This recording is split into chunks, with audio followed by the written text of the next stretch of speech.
Rhea, the Dragon Woman Diplomat, leaned against the polished chrome railing of the embassy's observation deck, her scales glinting faintly under the artificial lights. She had come to this human-inhabited sector expecting nothing remarkable. Humans were a minor species here, often overlooked in interstellar negotiations. But Nox had caught her attention. It began innocuously.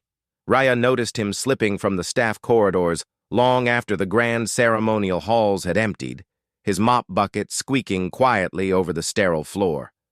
Something about the way he moved, purposeful yet unassuming, sparked a curiosity she hadn't expected. Most aliens moved with authority, pride, or an almost aggressive display of power. Nox moved like someone invisible, blending in, but with a subtle confidence that hinted at hidden depth. That night, as the embassy lights dimmed and the last shuttle left for the orbital docks, Rhea decided to follow. Her taloned feet made no sound on the metal floor, a gift of her physiology she rarely needed. Nox had disappeared down a service corridor, and she kept a careful distance, watching. The hallway led to a maintenance hatch that few diplomats would even notice. Nox crouched, fiddling with a control panel that blinked quietly in the dim light. Rhea's keen eyes detected no alarm, no defense mechanism, just the faint hum of old machinery. She tilted her head, trying to decipher what a human could be doing at 2 a.m. in a place like this. Minutes stretched. Nox worked with precision, pulling panels, reconnecting wires, and occasionally muttering under his breath. Finally, he paused and looked around, as if aware that someone, or something, was watching. Rhea froze, her wings tightening against her back. She expected fear in his eyes, but there was none, only quiet determination. Then came the sound that made her scales ripple with astonishment. A low, metallic groan, followed by the hiss of systems coming online. Lights flickered in a previously abandoned storage chamber, revealing a complex setup of machines and screens. Nox had turned the maintenance room into a fully functional satellite repair and communication hub. Rhea stepped closer, curiosity overpowering caution. Nox didn't notice. He had begun repairing what seemed to be a small interstellar relay, adjusting signals that had been failing for months. And then, he did something that stunned her entirely.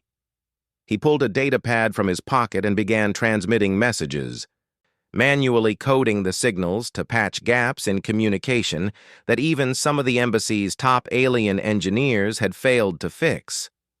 Why would a human do this?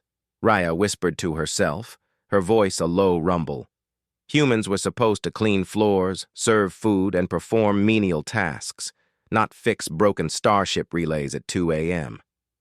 Nox paused, wiped sweat from his brow, and smiled faintly at a screen. "Got it," he muttered. The relay hummed steadily now, stronger than before. It would allow ships from the human sector to coordinate with alien allies, preventing miscommunications that could have caused diplomatic disasters. Rhea realized, with a mixture of awe and disbelief, that he was doing this out of sheer responsibility, not recognition, not for credit, but because it had to be done. Humans, she thought, were remarkable in ways the galaxy underestimated. They had no advanced wings, no glowing scales, no centuries of calculated wisdom. Yet here was one, quiet and unnoticed, capable of feats that even the most prestigious alien engineers might fumble. She stepped fully into the light, scales glinting. Nox turned, eyes wide. I didn't think anyone was here," he said, a slight tremor in his voice. "I was curious," Rhea admitted. Her voice, though soft, carried authority. "Curious about the human who fixes what even dragons can't." Nox blinked, processing her words. I just do what needs doing," he said simply, shrugging. "Someone has to." Rhea's claws flexed against the railing. She had studied countless species, negotiated treaties with fleets that spanned light years, and yet she had never met a being whose power lay entirely in their humanity. Not in their fire, not in their strength, but in their ingenuity, empathy, and sheer relentless drive. Knox didn't seek glory. He didn't demand acknowledgement. He acted because it mattered. "You are extraordinary," she said finally, her eyes reflecting the soft glow of the machines. "I misjudged humans." Knox laughed softly, the sound almost absurd against the hum of the relay. "Most people do," he said. "But the universe doesn't wait for people to notice. It just moves. And sometimes you fix what's broken because no one else will." Rhea stepped back, wings folding neatly. She studied him a moment longer. In a galaxy obsessed with superiority, with towering species demonstrating dominance through sheer power, here was a human whose quiet heroism eclipsed them all. And she understood something profound. Humans were underestimated not because they were weak, but because their strength was subtle, patient, and endlessly adaptable. "You have a gift," she said finally, "and tonight I have seen what humans are capable of, in secret, without fanfare." Knox smiled again, modest. "I'm just a janitor," he said. "But maybe humans are more than we seem." Rhea allowed herself a small, approving nod. The Dragon Woman Diplomat had witnessed countless wonders, but none as quietly revolutionary as the simple act of a human taking responsibility where others faltered.